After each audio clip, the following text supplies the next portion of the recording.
Well, good day, everyone. I'm Fran Cook. I'm the epidemiologist of the team teaching this course in quantitative methods. And what I'd like to give you an idea today is as a hint of why epidemiology is appropriate in a course that's teaching you about quantitative methods for doing clinical and public health research. So first, let's talk about what is epidemiology. And to introduce the topic, I first like to talk about movies.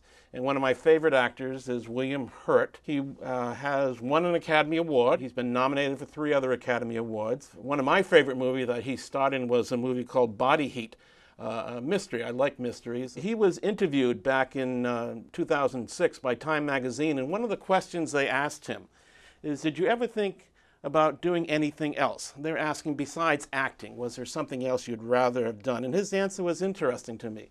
He said, I was looking up epidemiologists the other day, and I thought it might have been a great career. It involves so many different skills, and I love that. So here we have an accomplished actor wanting to be an epidemiologist. But what is so special about epidemiology, and why does it pertain to this course, a course in quantitative methods? Well, when I was a student here at the Harvard School of Public Health back in the late 70s, I took my first course in epidemiology. It was taught by the chairman of the department, Brian McMahon. He used his own textbook that he wrote in 1970, and this was his definition of epidemiology. It's the study of the distribution and determinants of disease frequency in man. Ann Aschengrau and George Siege, and this is their definition some 30 some odd years later. It starts out the same thing. Epidemiology is a study of the distribution and determinants of disease frequency in human populations, and they've added on top of that, and the application of this study to control health problems. The fact that public health people use epidemiology to resolve health issues. So what are the key points in this definition? What does it involve, and how does that pertain to this course? First of all, the first point I'd like to stress is epidemiology involves measurement. We epidemiology like to observe things, like to measure things. We like to measure diseases, like to measure outcomes. When we talk about the distribution of disease frequency, we're talking about measuring things like the prevalence of disease or the incidence of developing disease. The notion of prevalence, incidence, outcome measures will be things we'll be discussing in the second and third week of this course. But that's just the first part of epidemiology. We're not only interested in measuring these outcomes, these diseases, we also want to link those to certain risk factors, determinants. So we're also interested in measuring associations between risk factors and disease. When the definition refers to the distribution of disease determinants, they're talking about trying to identify factors, determinants, that influence the existence of disease in a certain group of people or the development of disease in a group of people when they're followed over time.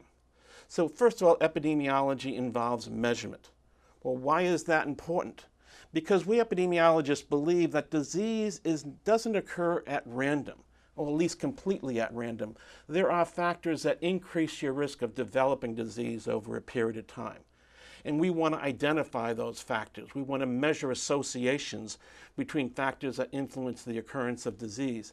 Ideally, because of this last bullet, we want to identify determinants of disease that put people at high risk for developing disease for the primary purpose, as we'll go on to the next slide, of identifying the causes of disease. What really causes coronary heart disease? What really causes cancer?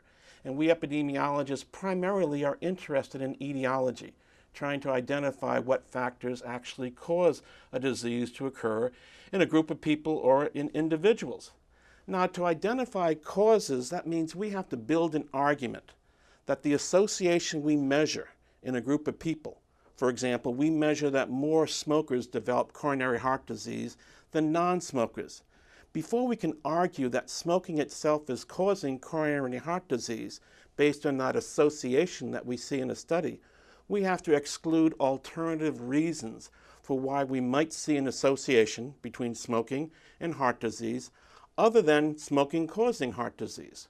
We have to rule out these alternative explanations. We have to rule out the role of bias, rule out the role of confounding, we have to rule out the role of chance. Those are topics we'll be talking roughly in the last third of this particular, in this course on quantitative methods. And finally, the last thing I want to say about epidemiology in this broad overview is I want to refer to a quote from your textbook by Aschengrau and Siege. They say, most people do not know what epidemiology is or how it contributes to our health, to our society. This fact is somewhat paradoxical because epidemiology pervades our life. Whether we know it or whether we don't know it, our lives are influenced by findings that people have discovered from studies using epidemiology. And to give you a glimpse of that, I thought I would show you the CNN webpage of today, looking at their health subpage and see what sort of headlines are being announced today on CNN that deals with our health. So this is the CNN webpage for today, August 20th, 2012. Main story is that Diana Nyad was unable to make her swim from Florida to Cuba. But let's look at these other headlines. One is saying the verdict is in on coffee is okay. Coffee drinking has more beneficial attributes than harmful attributes. Another one's talking about are egg yolks as bad as smoking as a risk factor for causing certain diseases. Another one says why college binge drinking happens. Another one talks about Hong Kong women live the longest. I read that story today. The average life expectancy for a woman in Hong Kong is 86.7 years, the longest of any country in the world, surpassing Japan, which has held the record for the last 20 years ago. The point being is that these headlines, more often than not, are referring to studies done by epidemiologists, measuring associations between risk factors and outcomes, like coffee and developing certain diseases, egg yolks and developing certain diseases, and from those associations make statements for what they might think represent the true causal relationship between those factors and that particular disease. So epidemiology is everywhere. And when we talk about doing a course in quantitative methods, it's very appropriate to build into that course the basics of epidemiology. So, it pervades our lives. Here are those headlines that I referred to that existed today. Coffee being good for you, egg yolks being perhaps bad for you, Hong Kong women living the longest. Tobacco might be killing more than 1 billion people this century around the world. But one other thing I'd like to say about before I end this section is remember this is a course in quantitative methods and clinical and public health research. So how does epidemiology apply to clinical research? And what exactly is clinical epidemiology? Well, there's not a definition for clinical epidemiology in your textbook. You can find them in other books and in other publications. Our Department of Epidemiology a couple of years ago put a committee together to explore the role of clinical epidemiology in our department. And among the things they did is they came up with what their definition was of clinical epidemiology, and this is part of it. It says clinical epidemiology applies the concepts and techniques of epidemiology, statistics, and decision analysis to clinical problems. So basically what it involves is taking the aspects of epidemiology that has been developed to identify risk factors for disease and applying those to answer clinical questions. The focus is on diagnosis, prognosis, and treatment of disease, as a clinician would do in normal practice. It also involves etiology.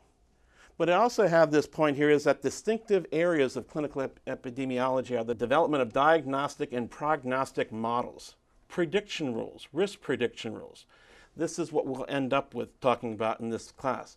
And we're talking about building models that can predict a person's risk of developing heart disease based on the epidemiology principles that we will be covering.